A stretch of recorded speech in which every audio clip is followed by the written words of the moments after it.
इस प्यार को मैं क्या नाम दूँ, बेचैन दिल को कैसे आराम दूँ। ओ ओ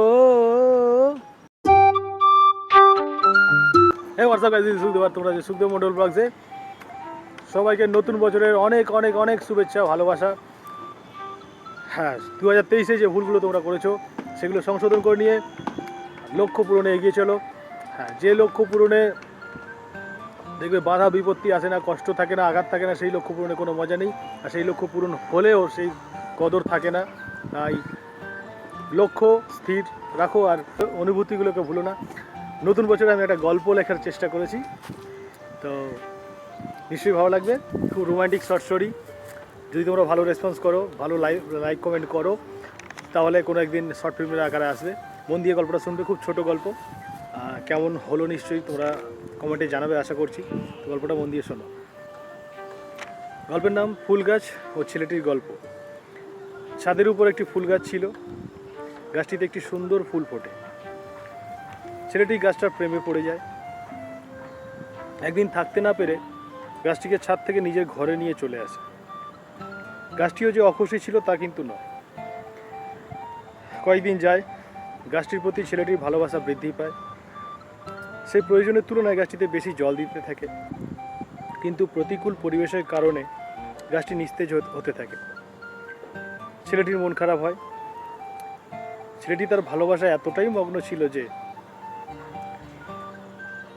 তবু বুঝতে পারে না যে গাছটি তার প্রতিকূল পরিবেশে আছে। তারপর একদিন কারণটা বুঝতে পেরে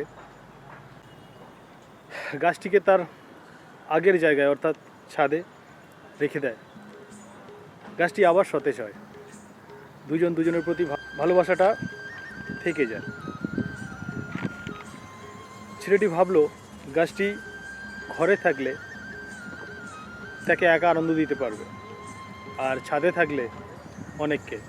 যদিও ছেলেটি গাছটিকে একটু বেশি ভালোবাসে। গাছটিতে আরও অনেক কুড়ি রয়েছে, সেগুলো প্রস্ফুটিত হচ্ছে ধীরে ধীরে। তবু ছেলেটির মনের মধ্যে বাসনা যে সব কুড়িগুলো প্রস্ফুটিত হয়ে গেলে গাছটিকে আবার সে নিজের ঘরে এনে রাখবে। কিন্তু আমার মনে হয় তাদের ভালোবাসাটা এতটাই মজবুত যে ছেলেটি ভবিষ্যতেও গাছটিকে তার অনুকূল পরিবেশে রেখেই ভালোবাসবে, আর গাছটিও। আশা করি গল্পটা তোমাদের ভালো লেগেছে।